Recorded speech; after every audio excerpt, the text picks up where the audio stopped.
Hi, my name is Rebecca Powers with SLCT, and here is what's happening in Sterling and Lancaster. The First Church of Sterling's next community lunch will be on February 2nd at noon. The meal of the day is beef stew. All are welcome, and there is no cost or reservation required. For more information, call the church at 978-422-6657. Your local police departments would like to remind you that an overnight parking ban is still in effect. The parking ban is from midnight to 6 a.m. every night. Wachusett Music Series presents an afternoon with Spirit. This event will take place on February 16th at 1 p.m. in the Fellowship Hall in Harvard.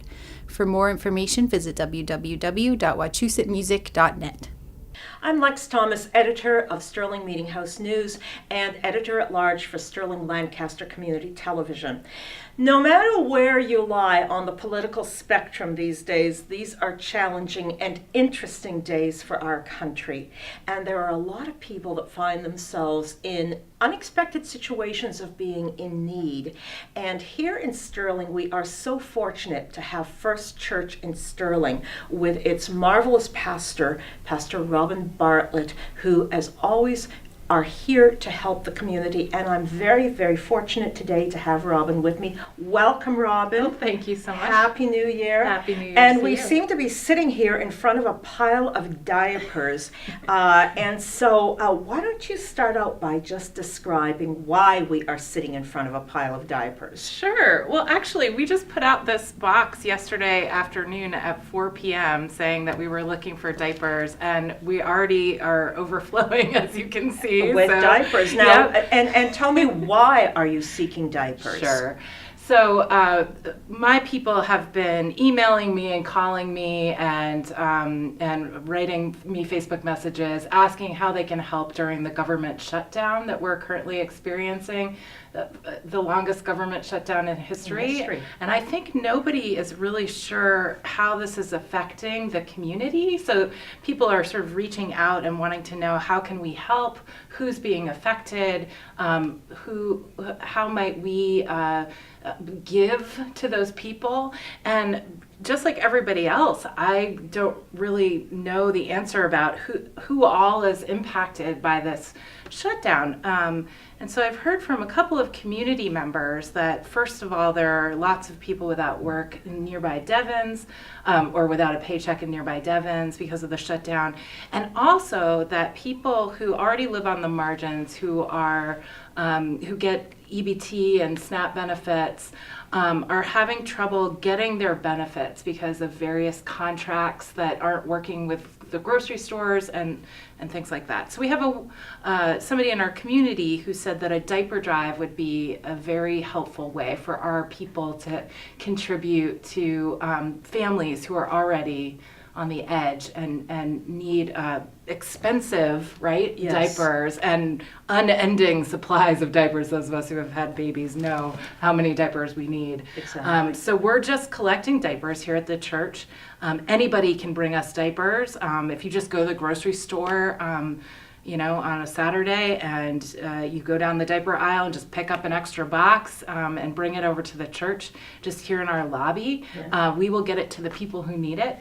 And That's one thing that I was noticing, I went for a flu shot a couple of weeks ago to a large drugstore here, and just noticed, because the clinic where they were doing the flu shots was near the diaper aisle, was right in front of where I was sitting, and there were so many buy one get one deals. Yeah. There were so many things there where you could get extra points or extra cash back or whatever, and so it really makes a difference. Now, one thing that I would like to ask you, because I know, of course, I follow you on Facebook, and then I tend to post a lot of what you post back on our Town of Sterling Facebook page.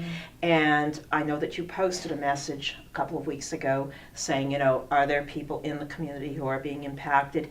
And I think sometimes people are very hesitant to come forward because, this is a new experience for them. There's pride involved. Absolutely. Maybe they've got a few savings that they can fall back on. So now, how does somebody take advantage of this? So if I need diapers, how can I do this? How can I now access this? That's a really good question. So these diapers are being taken by a woman who asked us to do this, and she's bringing them to the food pantry in Leominster that is acting as a food and supply distribution center for those who are affected by by the shutdown. But they're also a food pantry that works to give food and supplies to folks who need it anyway. So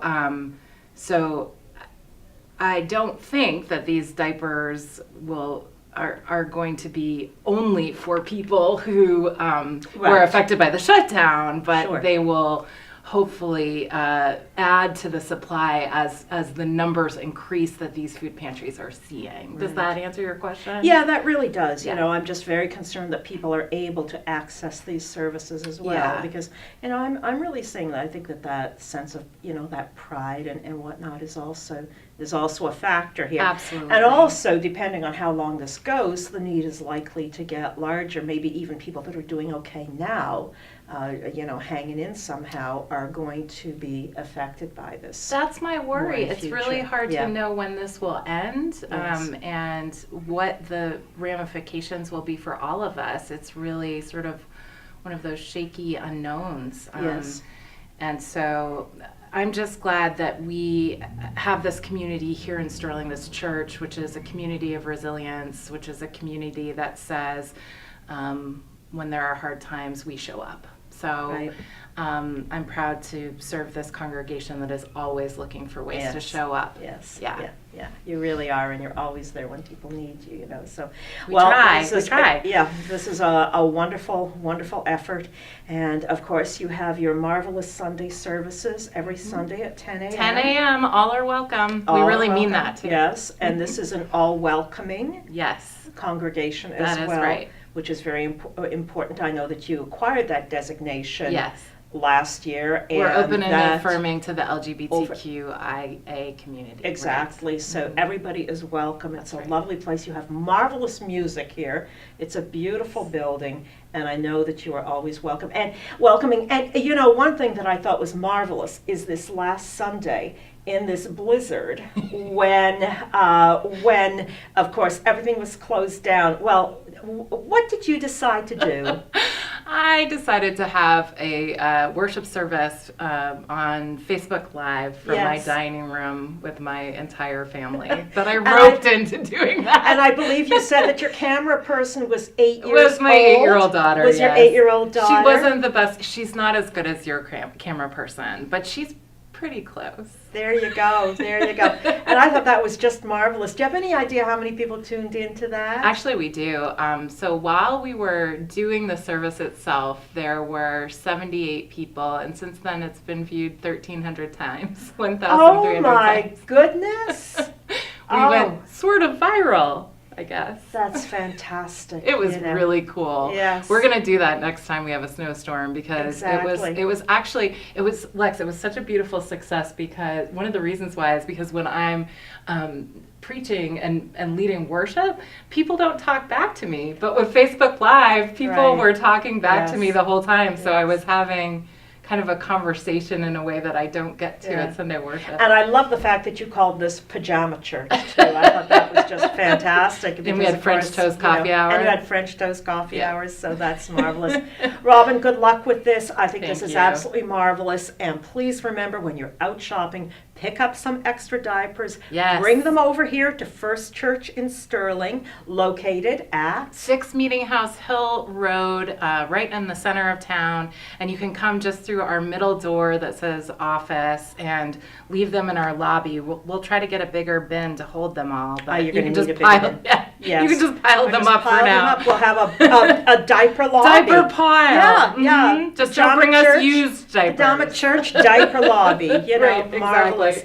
And so please do help with this. There are people in our communities that are in need at this time, and it's wonderful to have First Church in Sterling, as always, there on the forefront trying to help out. Thank you so much, Robin. Thank you, Lex, and thank you for all that you do for this community. We appreciate so it much. so much. I'm Lex Thomas, editor of Sterling Meeting House News.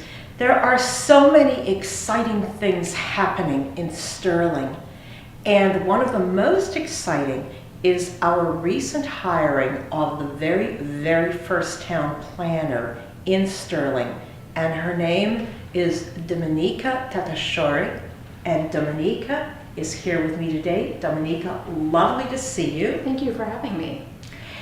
Now, first of all, tell me, what does it mean to you to be the first town planner in Sterling? It's actually a very exciting and privilege and honor to be Sterling's first town planner ever.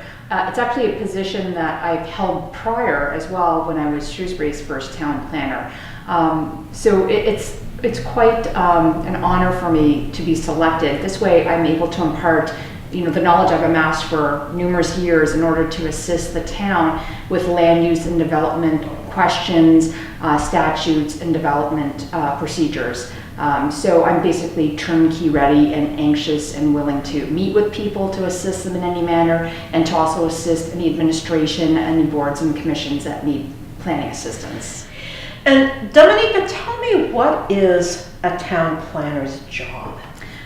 Town planner's job is basically a land use professional that's able to assist the town with its land use planning and development needs and initiatives.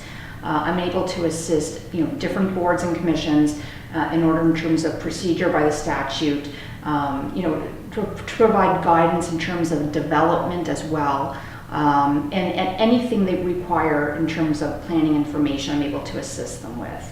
Another big thing is I'm able to actually assist with the residents as well. I've been having a lot of residents come in pretty much on a weekly basis asking me about their land use concerns, but also potential development as well, maybe in the future. What can and can't happen, and I'm able to assist and guide them and provide some innovative ideas and design solutions to any of their questions. So I'm happy to meet with residents and to assist in any manner. So it sounds like you're getting information from both a combination of residents and the boards and committees in town that are looking at this. Now, I know that one of the things that you're working on is the town plan. Yes. Now, why is the town plan so important? Well, let me just back up with the last master plan that was completed in Sterling was completed in 1962, so it's 57 years old. Usually master plans are good for 15, maybe 20 years or so. So we're a little bit overdue. Yeah, we're quite overdue, but I have to admit that sadly we're in very good company with a lot of other municipalities as well, so it's not uncommon. There are some communities nearby that are pretty proactive. Every 15 years or so they do an update, but sometimes you just need to, after a long pause like this, to start it up again, because really what it is to a master plan is going to be a blueprint for what the town will look like in the future. It's going to be like a vision statement of what the residents want or don't want, how they see their town in the future. The state statute requires that master plan address numerous topics, like subjects. Some of them include, for example, like housing, land use, economic development, transportation, open space, natural and cultural resources, and things like that. And the master plan will include short, mid, and long-term planning initiatives, and will hopefully have an implementation plan for a course of action on what to do. So after the document is completed, it actually has to be put into motion, start to make some of the changes recognized and recommended from the people. But this is a very living document, isn't it? Very much. Yes. Now, how do people get involved? Like you say, you want the public's input. How does the public get involved? So in the short near term, we're going to be actually assembling the proper master plan committee.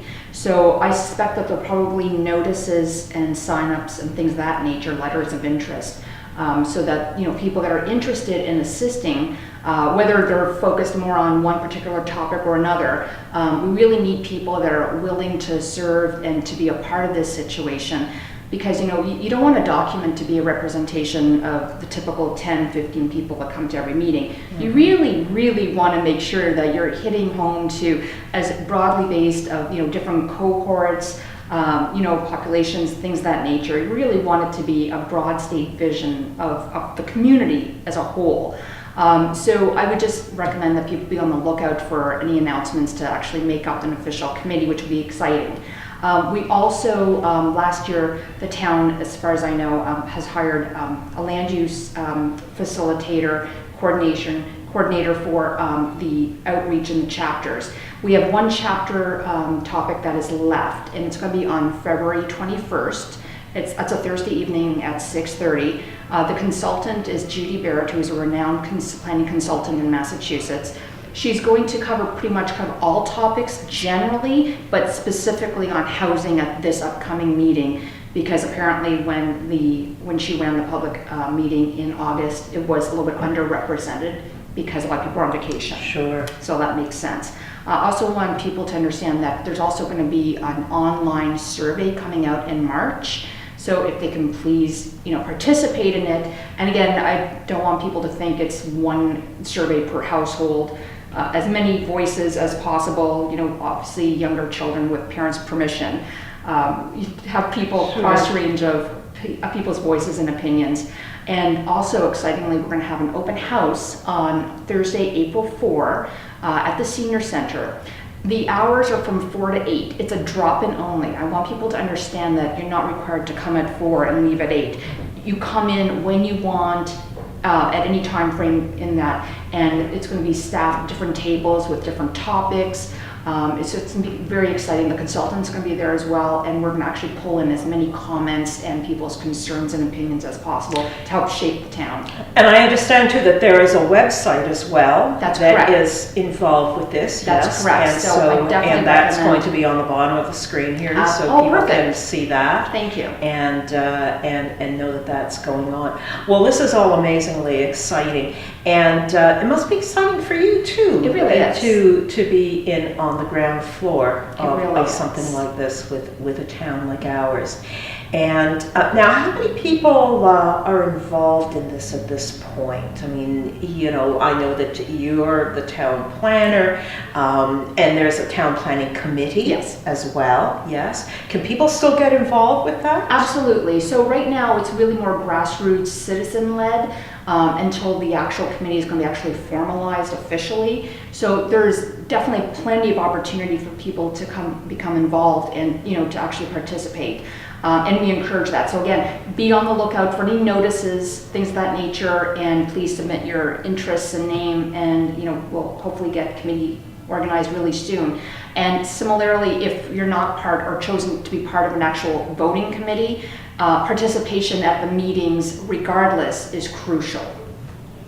Now, once you get all of the ideas put together and you get an idea of what it is that people want, what's the process from there? How long do you think it's going to be before we have a plan? So it's a really great question. So a lot of times, for example, if a municipality actually hires a consultant, like a planning consultant, like a company, to do a plan. I remember in Shrewsbury, it was a 1-year process because we actually dictated we wanted it to be done in 1 year. That's kind of an atypical situation, to be totally frank with you. It's usually in a situation like that, 1.5 years, 2 years.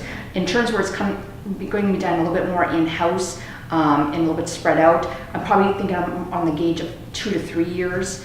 And in the meantime, I'm still very much actively researching and writing for grants to assist with this process. So it's going to be an ongoing occurrence. How do you see a town plan affecting just the everyday resident? I mean, yes, you're talking a lot about it doing, long term and just the vision, but in terms of people that live here and on a day-to-day basis, how does a town plan affect residents here on a day-to-day basis?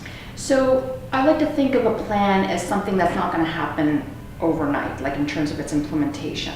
Some things need to be more thoughtful and thought out. Like for example, if there was rezoning of parcels, let's just say hypothetically downtown.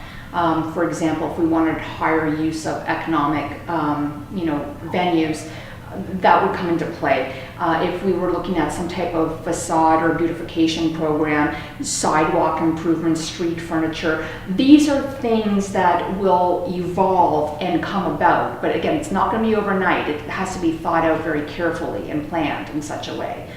So again, these are initiatives that we would like to look at, and we definitely want the support of the community in this as well. But just know that we've heard already from a lot of people to make the downtown, for example, more of a destination, maybe some more restaurants, coffee shop, things of that nature, more boutiques. So, for example, for situations like that, that's not overnight. It's building up momentum, getting on board in terms of the business community and support. So really, it's a partnership that goes hand in hand. I think that's a really important word that you've used there, the partnership, and I know that this is something that's very, very important to our town right now, to have both the communication with the community and transparency insofar as what we are doing. This sounds wonderful. Dominika, welcome to your new position. Thank you. I know that this is very much needed in town, and I really encourage people to get involved in the town planning process. We all live here, this is our town, and we all have a voice here. And I think sometimes people don't realize that, okay, well, what I say doesn't matter. It does. But it really does. Yeah. And just, to show up and to be part of this. I wish you all the best with Thank this, you. and I look forward to talking with you more about this as the year progresses. Thank you so much, Dominika. Thank you, Lex. Firefighters would like to remind you to clear snow away from any fire hydrants located near your home during a snowstorm. When there's a fire, it's too late to find a buried fire hydrant. The Wachusett Food Pantry has released its 2019 winter distribution dates. For more information, call the pantry at 978-563-1064. The Lancaster Council on Aging is looking for more board members. You do not have to be a senior, only have a desire to help Lancaster seniors. Meetings are once a month, usually on the third Wednesday of the month. For more information, call 978-733-1249. I'm Rebecca Powers, and that's what's happening.